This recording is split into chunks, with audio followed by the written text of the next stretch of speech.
বর্ণাঢ্য আয়োজনের মধ্য দিয়ে উদযাপিত হল মাদারীপুরের শহীদ স্মৃতি মহাবিদ্যালয়ের রজত জয়ন্তী উৎসব।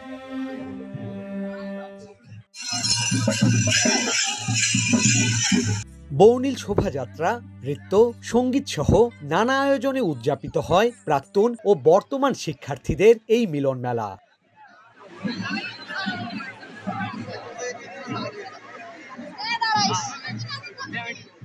আবেগ ও আনন্দ ঘন পরিবেশে প্রাক্তন শিক্ষার্থীদের কণ্ঠে উচ্চারিত হয় হারানো সময়ের স্মৃতিচারণ, আর বর্তমান শিক্ষার্থীরা জানান এগিয়ে চলার প্রত্যয়।